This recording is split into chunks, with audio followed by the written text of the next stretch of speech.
Self-care. Some people use it as an excuse for poor financial decisions. Some people use it as an excuse for self-deprecating behavior. The definition of the term self-care varies a lot with people. So just to make sure we're on the same page with this video, I'm gonna give my definition. To me, self-care is the act of taking care of yourself, but not just your physical self, your whole being, your soul, and is something that leads you to a better you, an improved version of yourself. Everyone is different, and what's self-care for me may not be self-care for you. That's why I'm making this video, because I think it may give you a better idea of how you can take care of yourself more efficiently.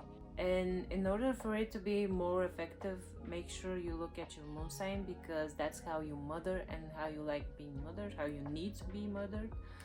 I'll put a link in the description of where you can get your chart, but if you can't for some reason, it's not wrong to look at your sun sign as well, but it's more precise with your moon sign. Aries. Now, Aries is this big ball of energy that can't sit still, so any type of spa-esque self-care doesn't really do it for them, and actually it could have an opposite effect on them, because they're very energetic and they don't like sitting still. They need to move around and they thrive in physical movement, so sports are perfect for them, and more precisely competitions. A marathon, perfect for Aries. Any type of competition or sport is perfect, and a sport competition, combining the two, is the ideal way of self-care. Taurus. Taurus thrives in nature, so any type of walks in nature, in the park even. In the forest is the best way, but if you can't get to a forest, a park will do. Gardening is perfect for Taurus, and if they don't have the ability to do gardening, just get some flowers wherever you are, wherever you live. They need to feel connected physically, especially physically connected with nature, and just touching mud, as weird as it sounds, using their senses and touching the ground and mud, it just really does something to them. It's like their soul breathes through this, like it's part of them, just like water is with water signs, Pisces especially, the same with Taurus and Earth. Cooking also, they love cooking, or someone cooking for them, but you know, food, good food, healthy good food. I mean, it's not wrong if you like junk food, to each his own again, but just really gourmand and beautiful, like quality foods can do wonders for them. Massages, any type of self-care that's physical and connected to any of the senses. Also aromatherapy is great for them, lighting some good smelling candles. Gemini. Geminis love doing things with their hands. They have a lot of energy built up in their hands, so using them to color, to write, to knit also. You should try knitting if you haven't. It can be very great for you if you're a Gemini. Writing can be great for Gemini, because it's a lot in here and they need to get it out somehow, and if they can't for some reason talk to someone, or you know, their friends are getting kind of tired, you can write. Cancer, just cry it out. I know you need to.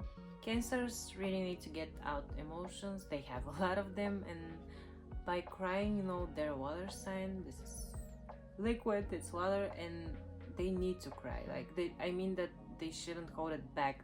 Some people feel bad or ashamed for crying. You shouldn't.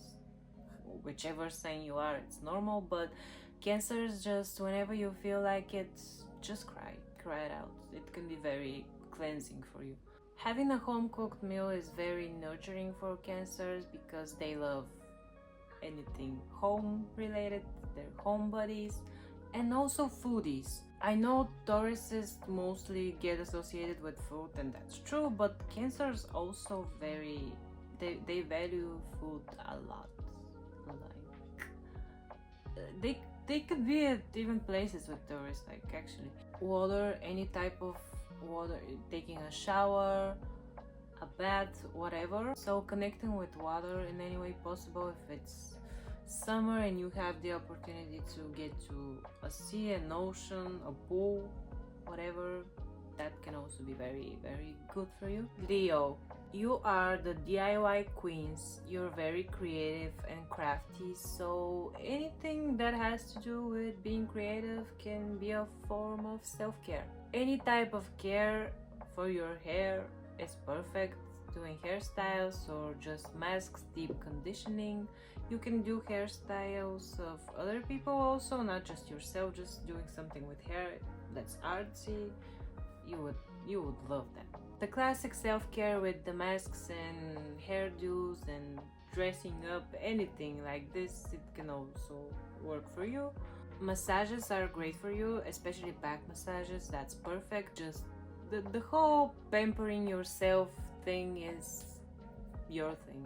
Virgo, you thrive in clean places and you also thrive cleaning those places. So cleaning can be very therapeutic to you. Organizing things, like some people like organizing their books alphabetically or their closet by color.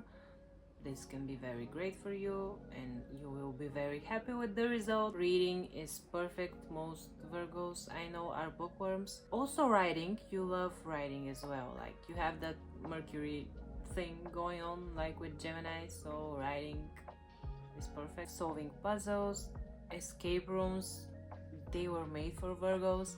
Decluttering is great for you also. You can also do coloring. It's very like, it's Virgo-y. Libra. Libra has some similarities with Leo. They also love the pampering, self-care, skincare thing. That's perfect for them. Anything beauty and art related. They love aesthetically pleasing things, and that can be a form of self-care, anything related to that. Going to a museum, an art class. Also, there's some, those classes where you draw and drink wine. It's also very social. That's very great for Libra as a form of self-care. Combine social, art, and beauty, and you have your perfect form of self-care for Libras. Taking photos, they love that. They don't mind putting on makeup and outfits just to take photos all day. They love that. Scorpio. Now this goes a little deeper. They need something that takes care of their soul. So just a little skincare routine is not gonna cut it. I think drawing is perfect for Scorpios. A lot of them love it and are very talented at it. Isolating is perfect for all water signs, but it can also go bad because with Scorpios they get too much in their head and it's scary in there. But it's very beneficial to isolate for a little while because, again, water signs absorb, especially Scorpios, anything that everyone is feeling, they feel it too, so they need to like step away. A thing with them is I think they need to embrace their dark side because it's part of them. They can't just cut it out and they shouldn't be afraid to go there. They have affinity with death and just dark things, and sometimes they feel bad for that and they try to like push it down. You shouldn't. You should embrace it and like look into it. A thing you should avoid doing, and Scorpios tend to do because it's tempting, is numb your feelings. I know there are a lot. I'm also a water sign and my moon is in the 8th house. It's not Scorpio, but it's ish, and I get that sometimes your feelings are too much. You want to just cut them out if you can, and you want to just not feel anything, but that's not the way to go. It doesn't work, not in the long run, and it gets worse. Like if you suppress something, it's still there and it's just sitting and building and you don't know when it's gonna activate. So just embrace those things that you don't like. Sagittarius. Dancing can be great for Sagittarius. They're very artsy and also again like fiery and sporty, so they can combine that, and they need variety. They kind of have this Gemini-ish energy, that gets bored very easily. So you can change up like the styles of dancing or things like that.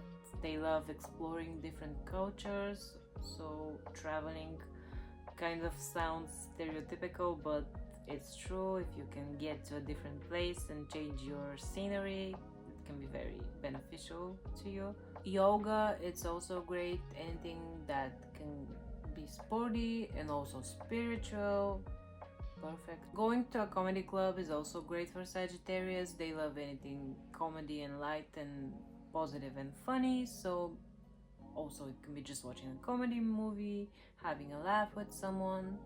You can try doing stand-up also. Open mic at a comedy club is for Sagittarius. Since they are a fire sign, they like to be the first and they like attention, so doing things like karaoke, open mic at a comedy club, it can be very fun for them. But yeah, just changing things up, and this can also apply to Gemini. I should have mentioned that, but you know, they're on the same spectrum, those both signs, so do something different, get out. Unlike Scorpio, where not Scorpio, Cancer and Scorpio, but you know, Cancers are homebodies and they won't stay at home. It's not like that for Sagittarius. Capricorn. A Capricorn can just rest. They can just stop working. Like, working can be as weird as it sounds, but it can be self-care for a Capricorn. Doing something productive is self-care. And people think it's something abnormal and they got twisted with time. That's not right. Like wanting to work all the time, it's not normal. Not for you, but for them it is. I have a Capricorn moon, so I'm speaking for myself as well. I can just not do anything and just lay down and relax. That's not self-care for me. It's quite the opposite actually, and it makes me very stressed out.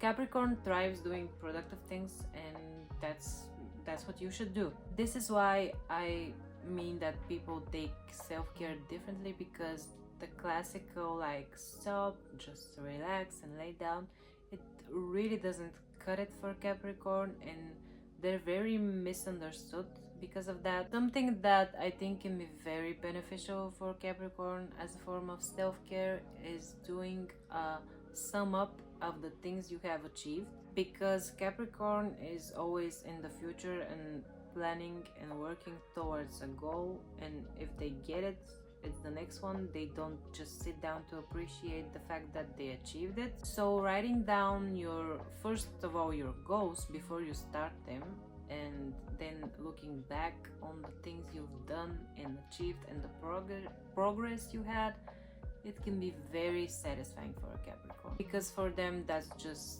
the way things work and it's normal. They don't give themselves the needed credit, and I think this can be a perfect opportunity to do some self-care. Planning is perfect for them because they write down everything, they get the structure, they see it, and they really love structure. Also, it helps them save time, and that's very, very important to them. Even just planning your day out can be very good, because whenever you know what's next and how and when to do it, it's more organized, and like it saves a lot of time, because if you don't know what you're doing, you're not doing anything. Anything you can break down into little steps or checklists, you will love it. Capricorns love their checklists. For the more physically active Capricorns, hiking is perfect. Most of them love hiking. Aquarius. Aquarians, more than anything, love helping other people and making the world a better place, so voluntary work is perfect for you. They also love organizing activities and bringing people together, so they can organize cleaning up the beach, for example, or any type of charity event. Again, kind of like the Capricorn, and they have that Saturn influence. They don't like just laying down and not doing anything. They need to feel beneficial to society. They need brain stimulation, and also they're very social, so any type of games they can play with their friends will be very fun for them. Anything new they love, any new project they can start, a hobby they can pick up. For example, they're very into technology also, and they're very connected with that energy, so vlogging can be a great way for them, like doing something creative that's related to technology and the internet. Perfect for you. A lot of Aquarians love photography, so that's something you can take up. Pisces, you need to connect with water. Pisces is the most connected with water. If you think of the archetypes and the other water sign, like a crab can live outside the water, also Scorpios, you can see them in the desert, but a Pisces, a fish, is strictly water located. Swimming in the ocean, taking a shower, a bath, drinking lots and lots of it. For example, I'm a Pisces, and ever since I was little, I'm obsessed with showers and like collecting shower gels and shampoos, and I can live in the shower basically. Like, it's the most important thing of the day, and it's I truly feel like my soul is cleansed after taking a shower. Sleeping, perfect. Like, Pisces can sleep all night, all day, all life. They love escaping reality in any way possible, and sleep is the perfect way, so just go and take a nap. Music is essential to Pisces, like, again with the escape thing, but it's not just that. Pisces love art in any form, but music has a special place in their heart. Anything related to music, like singing, playing an instrument if you can, or if you can't but just love to, like, you can learn. And if you have pets, just playing with your pets, connecting with animals is very comforting to a Pisces. I think it's very important to prioritize self-care in any type of form, not just think of it as something fancy that you do from time to time. It's a way of living. Thank you for watching and have a nice day. Bye.